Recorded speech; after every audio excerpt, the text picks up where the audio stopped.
तो आइए हम शुरू करते हैं अपना नेक्स्ट लेक्चर इलेक्ट्रोकेमिस्ट्री में। और उस लेक्चर को पढ़ने से पहले मैं कुछ समराइज करता हूं आपके लिए जो हमने इससे पहले पढ़ा है। उस चीज को हम थोड़ा देखते हैं कि हमने इससे पहले क्या क्या चीजें डिस्कस की हैं और क्या क्या हम इससे पहले पढ़ चुके हैं। देखिए, याद होगा आपको कि हमने लास्ट 2 लेक्चर में हमने इलेक्ट्रोड पोटेंशियल ही डिस्कस किया है। इलेक्ट्रोड पोटेंशियल जो था हमारा वो 2 टाइप का था, 2 तरह का इलेक्ट्रोड पोटेंशियल था। एक इलेक्ट्रोड पोटेंशियल को हम ऑक्सीडेशन पोटेंशियल बोलते हैं और दूसरे इलेक्ट्रोड पोटेंशियल का नाम हमारा रिडक्शन पोटेंशियल था। वो डिपेंड करता है कि किस में ऑक्सीडेशन हो रही है, किस इलेक्ट्रोड में, और किस इलेक्ट्रोड में रिडक्शन हो रही है। ठीक है, आईयूपीएसी कहता था कि जो भी आप इलेक्ट्रोड पोटेंशियल लेंगे वो इलेक्ट्रोड पोटेंशियल आपको रिडक्शन पोटेंशियल की टर्म में लेना है, ऑक्सीडेशन पोटेंशियल की टर्म में नहीं लेना। तो हमने रिप्रेजेंट करने के कुछ सिंबल देखे थे, कुछ तरीके देखे थे कि कैसे रिप्रेजेंट करते हैं। तो हमने देखा था कि जब ये होगा E Mn पॉजिटिव से M, देखिए रिडक्शन हो रही है, gain of electron, oxidation number decrease हो रहा है, तो इसको बोलते हैं हम रिडक्शन पोटेंशियल। अगर इसी के ऊपर नॉट लग जाए, EMn पॉजिटिव M, अगर इसी के ऊपर नॉट लग जाए तो जो चीज होगी वो रिप्रेजेंटेशन किसकी होगी? स्टैंडर्ड रिडक्शन पोटेंशियल की। देखिए, ये reduction potential at any concentration of temperature and at any concentration at any temperature पे होगा। और ये रिडक्शन पोटेंशियल होगा जब हमारी कंसंट्रेशन 1 मोलर होगी और हमारा temperature 25 degree Celsius that is 298 kelvin होने वाला है।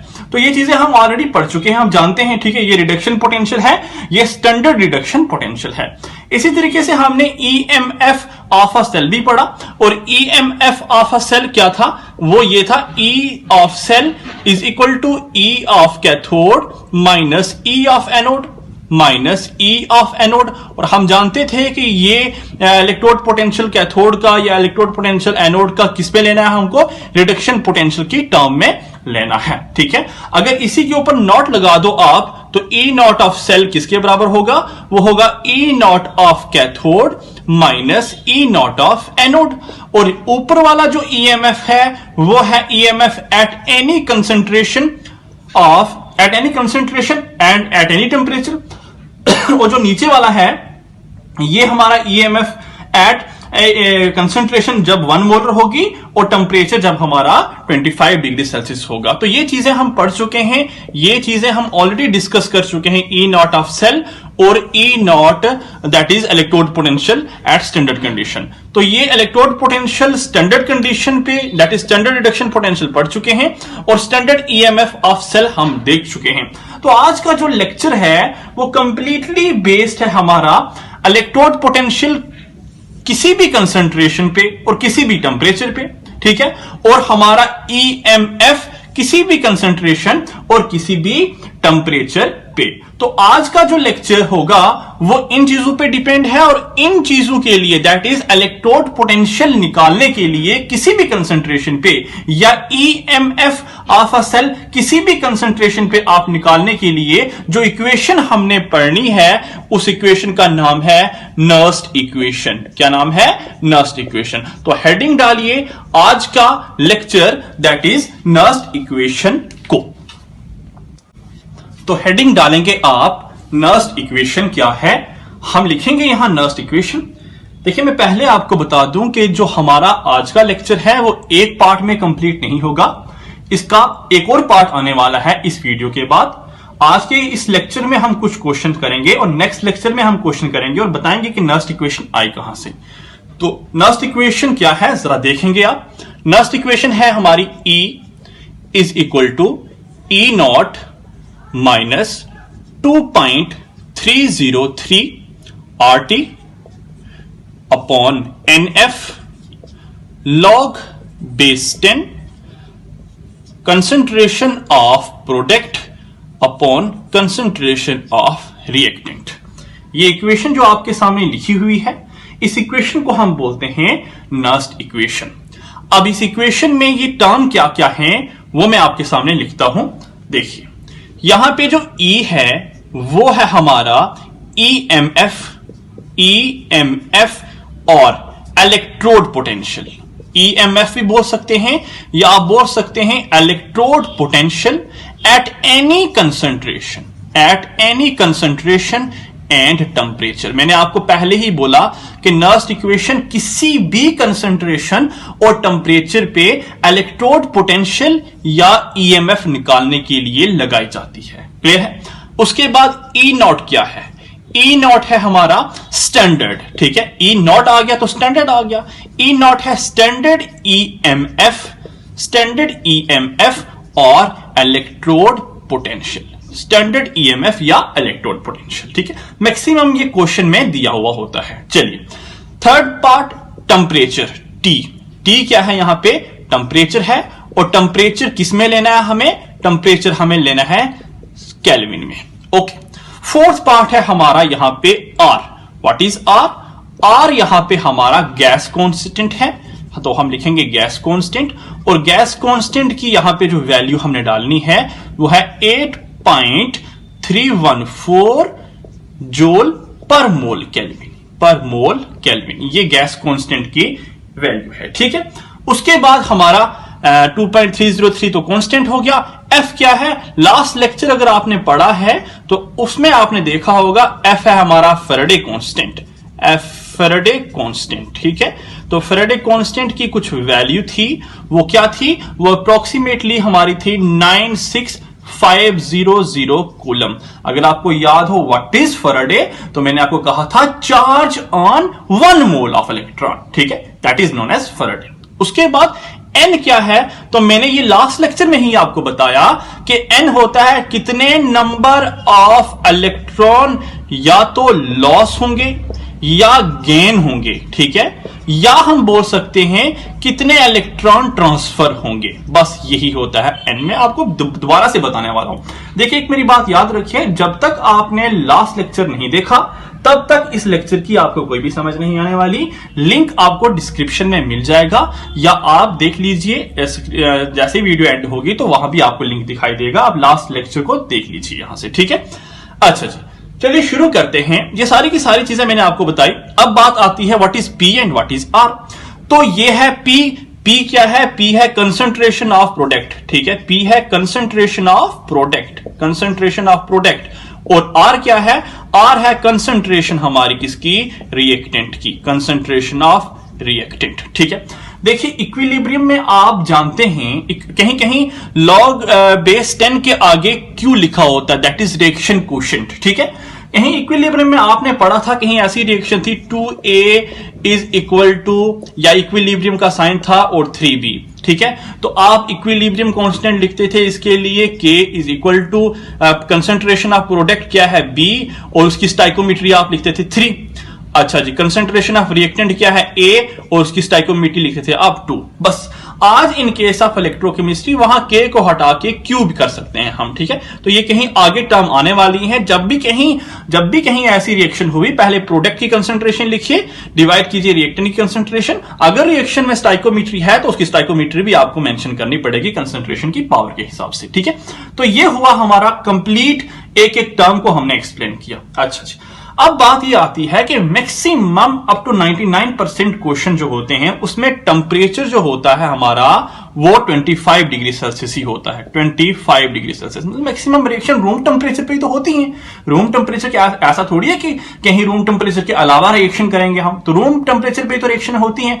तो अगर टेम्परेचर हमारा 25 डिग्री सेल्सियस है, मतलब कांस्टेंट कुछ वैल्यू है, टेम्परेचर की वैल्यू कांस्टेंट है, R is a gas constant, उसकी वैल्यू भी कांस्टेंट है, 2.30 थी वो भी एक कांस्टेंट है, और एफ फैराडे वो भी एक कांस्टेंट है। तो इन चारों चीजों को, इन चारों टर्मों को मैं क्या करता हूं? मल्टीप्लाई करके एक और इक्वेशन बनाने की कोशिश करता हूं। तो जो एक नेक्स्ट इक्वेशन है नर्स्ट इक्वेशन, मैं नर्स्ट इक्वेशन को इस तरीके से भी लिख सकता हूं, E is equal to E naught minus 0.059 divided by n log base 10 product की concentration divided by the concentration of reactant.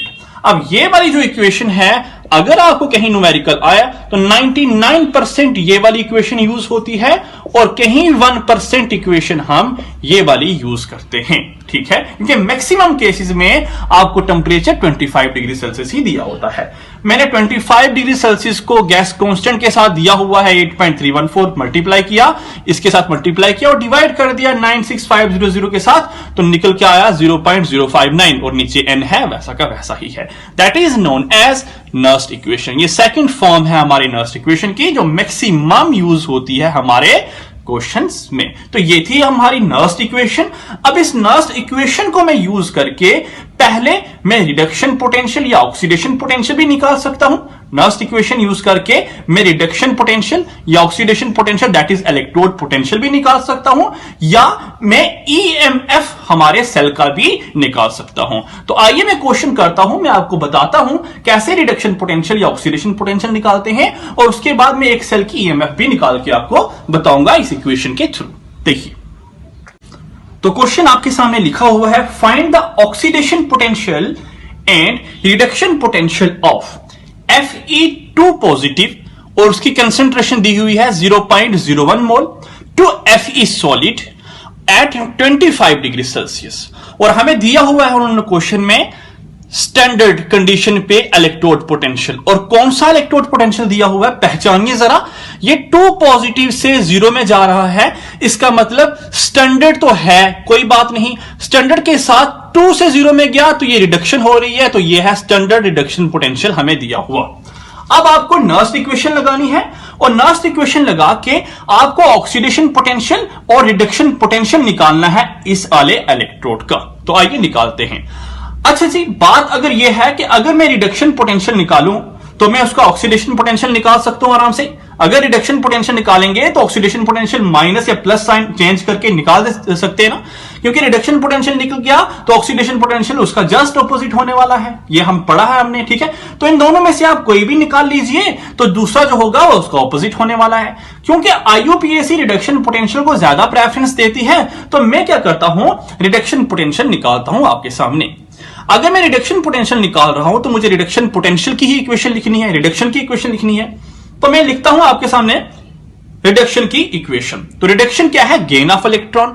तो कैसे हो गया इलेक्ट्रॉन का गेन, Fe2 पॉजिटिव था, Fe2 पॉजिटिव था, कितने इलेक्ट्रॉन गेन किए होंगे, 2 इलेक्ट्रॉन तो गेन किए होंगे। तो Fe2 पॉजिटिव से 2 इलेक्ट्रॉन गेन किए तो बना Fe सॉलिड हमारा, यही है रिडक्शन की इक्वेशन। अब इस रिडक्शन की इक्वेशन से आपको n आराम से पता चल रहा है, n के कितने इलेक्ट्रॉन गेन हुए, मैंने आपको यहां लिख के बताया था। तो n की वैल्यू क्या है, यहां से देखा हमने n की वैल्यू है 2, तो आप लिख सकते हैं n की वैल्यू है सर 2। अब देखिए यहां इक्वेशन, इस इक्वेशन में कंसंट्रेशन क्या दी हुई है, 0.01 मोल, ठीक है। तो 0.01 मोलर कंसंट्रेशन दी हुई है। अब इसी को मैं ऐसा भी लिख सकता हूं 10⁻⁻², आराम से लिख सकते हैं, ठीक है। अब सॉलिड है तो याद रखिए कोई भी चीज सॉलिड है, प्योर सॉलिड या प्योर लिक्विड, उसकी कंसंट्रेशन हमेशा क्या होती है, यूनिटी होती है, 1 होती है। तो प्योर सॉलिड और प्योर लिक्विड की कंसंट्रेशन क्या है, 1 के बराबर। तो सॉलिड की कंसंट्रेशन क्या है, 1। अब जरा लगाइए इसमें नर्स्ट इक्वेशन, तो नर्स्ट इक्वेशन लगाएंगे E। हम निकाल रहे हैं रिडक्शन पोटेंशियल किसका, इसका। तो रिडक्शन पोटेंशियल क्या है, Fe2 पॉजिटिव से Fe, ठीक है। तो is equal to E naught, E naught क्या है, लिख लीजिए पहले नर्स्ट इक्वेशन लिख लीजिए, E naught minus 0.059 divided by n log base 10 concentration of product upon concentration of reactant. Clear है। चलिए हम रिडक्शन पोटेंशियल निकाल रहे हैं, तो रिडक्शन पोटेंशियल हमारा ये है E नॉट, ठीक है। E, हाँ E नॉट हमें दिया हुआ है, जरा बताइए क्या है ये E नॉट, क्या है E not, standard reduction potential क्या दिया है, दिया हुआ है, दिया क्या है, -0.45, आप लिखेंगे -0.45 हमें दिया था, इज इक्वल टू 0.059।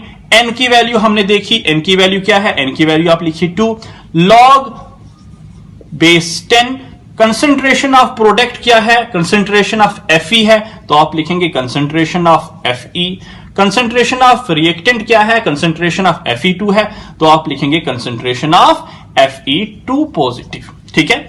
इसी तरीके से आगे सॉल्व करेंगे तो -0.45 is equal to 0.059 upon 2 log base 10।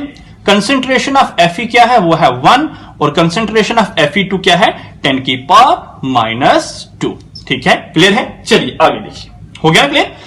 अब आगे देखते हैं -0.45 इज इक्वल टू 0.059 अपॉन 2। ठीक है, अब ये 10 की पावर 2 है तो ऊपर जाएगा, 10 की पावर 2 हो जाएगा ना, ऐसा हो जाएगा, 10 की पावर 2 हो जाएगा। अब ऊपर जाके 10 की पावर 2 है तो ये पीछे भी है, पीछे क्या है, log बेस 10 10 की पावर 2। क्लियर है। अब 10 की पावर 2 तो ये 2 पीछे आ जाएगा तो होगा 2 log बेस 10, हाँ आगे 10, तो log 10 टू द बेस 10 क्या होता है, log 10 टू द बेस 10 हमेशा 1 होता है। 1 multiply by 2 is equal to क्या आएगा, 2 आएगा। तो मैं आराम से इसे ऐसा भी लिख सकता हूं, ये देख लीजिए आप, आता होगा आपको मैथ, मल्टीप्लाई बाय 2, ये 2 और ये 2 हो गया कैंसिल आपस में, तो हुआ -0.45 इज -0.59, ठीक है, 0.59 तो हुआ ये, हाँ ठीक है 0.059, हाँ तो हुआ, इसको हमने सॉल्व किया, सॉल्व करने से जो हमारा आंसर आया that should be -0.509 volt, -0.509 volt. देखिए सॉल्व कर लीजिए, आपको यही आंसर आएगा। ठीक है, तो ये हमने देखा -0.45 -0.059 था, तो हमने किया सॉल्व, और सॉल्व करने से -0.509 वोल्ट आया। तो ये क्या निकल के आया, ये हमें रिडक्शन पोटेंशियल निकल के आया हमारे इस इलेक्ट्रोड का। अगर आपको बोले कि इसका ऑक्सीडेशन पोटेंशियल निकालिए, तो आप क्या करेंगे, ऑक्सीडेशन पोटेंशियल कैसे निकलेंगे, ऑक्सीडेशन पोटेंशियल E, अब ये रिडक्शन पोटेंशियल ऐसा लिखा तो ऑक्सीडेशन पोटेंशियल ऐसा होगा, E Fe से Fe2 होगा ना, क्योंकि ऑक्सीडेशन में ऑक्सीडेशन नंबर इंक्रीज होता है, तो वैल्यू क्या होगी, वो आपने माइनस जहां था वहां प्लस कर देना है, plus 0.509 volt, this is the oxidation potential. तो यहां से एक चीज हमें ये क्लियर हुई, मैं साइड पे लिख रहा हूं कि हमारा reduction potential that is Fe2 से Fe, उसकी वैल्यू क्या निकल के आई, वो निकल के आई सर -0.509। ये मैं पहले लिख रहा हूं क्योंकि मुझे इसकी बाद में जरूरत पड़ेगी। देखिए आगे हम एक और क्वेश्चन करते हैं। देखिए ये हमारा नेक्स्ट क्वेश्चन हमें दिया हुआ है, find the reduction potential and oxidation potential of एक सेल दिया है हमारे पास, इसका इलेक्ट्रोड का पोटेंशियल निकालना है Cr सॉलिड से Cr3 पॉजिटिव, और Cr3 पॉजिटिव की कंसेंट्रेशन 0.1 मोलर दी हुई है। तो आपको क्या करना है, आपको रिडक्शन पोटेंशियल निकालना है, ऑक्सीडेशन पोटेंशियल निकल के सामने आ जाएगा। रिडक्शन पोटेंशियल निकालना है तो रिडक्शन पोटेंशियल की रिडक्शन की इक्वेशन लिखिए, Cr3 से कितना इलेक्ट्रॉन गेन करेगा, 3 इलेक्ट्रॉन गेन करेगा, तभी तो Cr सॉलिड बनेगा, तो सभी Cr सॉलिड बना। अब n की वैल्यू यहां से हमें पता चली, वो क्या है, n की वैल्यू क्या है, 3। अब ये सॉलिड है तो कोई भी चीज प्योर सॉलिड या प्योर लिक्विड होगी, उसकी कंसेंट्रेशन क्या होगी, 1 होगी। Cr3 की कंसेंट्रेशन दी हुई है 0.1 मोल, तो इसको हम ऐसा भी लिख सकते हैं 10⁻⁻1। ठीक है, अब आप नर्स इक्वेशन लगाइए यहां पे, तो नर्स इक्वेशन क्या है, E = E0 - 0.059 upon n log base 10 concentration of product upon concentration of reactant. E0 आपको दिया हुआ है, रिडक्शन पोटेंशियल ही है, क्या स्टैंडर्ड रिडक्शन पोटेंशियल, वो क्या है -0.75 वोल्ट, तो आपको लिखना है -0.75। ठीक है, -0.059। n की वैल्यू क्या है, n की वैल्यू है 3 log base 10, concentration of product that is 1 है, और कंसेंट्रेशन ऑफ रिएक्टेंट क्या है, 10 की पावर -1, तो आप लिखेंगे 10 की पावर -1। ठीक है, इसी तरीके से आप सॉल्व करेंगे, -0.75 is equal -0.059 upon 3 log base 10। अच्छा जी, ये ऊपर जाएगा, log बेस ऐसा हो जाएगा, log बेस 10 ऊपर जाएगा तो 10 की पावर 1। ठीक है, अब ये पीछे आ जाएगा तो हो जाएगा ऐसा कुछ, ये पीछे आएगा तो 1 लिख लेंगे ऐसे, तो log, ठीक है, log 10 to the base 10, log 10 to the base 10, ये किसके बराबर होता है, 1 के बराबर। 1 मल्टीप्लाई 1 इज इक्वल टू 1। तो मैं इस सारी की सारी इक्वेशन की जगह, इस सब की सब इक्वेशन की जगह मैं क्या कर दूं, हाँ सारी की सारी इक्वेशन की जगह मैं लिख दूं 1, तो चलेगा, तो मैं 1 लिख लेता हूं यहां पे, आप पता चल गया आपको, तो 1 लिख लीजिए। ठीक है, क्लियर है। अच्छा जी, इसी को आगे सॉल्व कीजिए, -0.75, इसको मैं ऐसा भी लिख सकता हूं क्योंकि 3 से कट हो रहा है, तो मैं ऐसा लिख सकता हूं -0.0659 को 06 कर दिया इंटू 3 मल्टीप्लाई बाय 1। अभी आपस में कैंसिल हुए तो किससे डिवाइड होंगे? 0.02 से होंगे। तो फाइनली -0.75 फिर -0.02, तो क्या आया आंसर हमारा? -0.77 वोल्ट। और ये है हमारा रिडक्शन पोटेंशियल हमारा इस वाले इलेक्ट्रोड का। अगर आपको निकालना है ऑक्सीडेशन पोटेंशियल तो आप क्या करेंगे? प्लस लिख देंगे, प्लस 0.77 वोल्ट।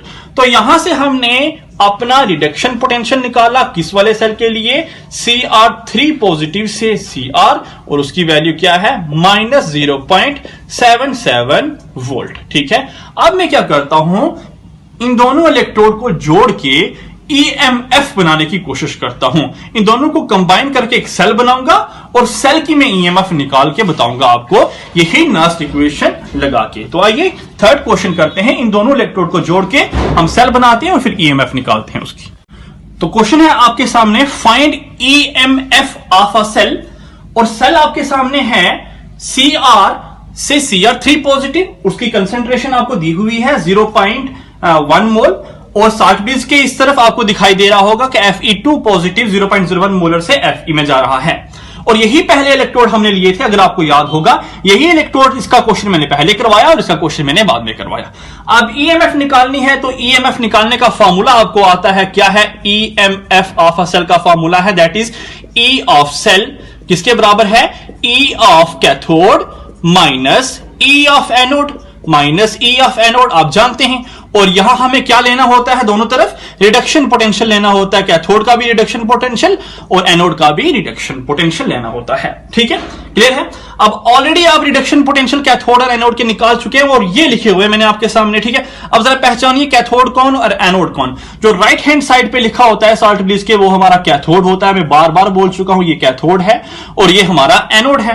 तो कैथोड का रिडक्शन पोटेंशियल दैट इज -0.509, तो लिखेंगे -0.509 और माइनस का साइन है, और एनोड का रिडक्शन पोटेंशियल -0.77, तो क्या है? -0.77 वोल्ट। सॉल्व कीजिए इसे, तो होगा -0.509 प्लस 0.77, तो जो सॉल्व करके आंसर आएगा वो हमारा होगा 0.261 volt. This is EMF of a cell. तो इस तरीके से हम सेल की EMF भी निकाल सकते हैं। लेकिन देखने में तो आपको लग रहा है कि बिल्कुल शॉर्ट है, E कैथोड निकाला, E एनोड बस पता है, तो 2 मिनट में सॉल्व हो गया।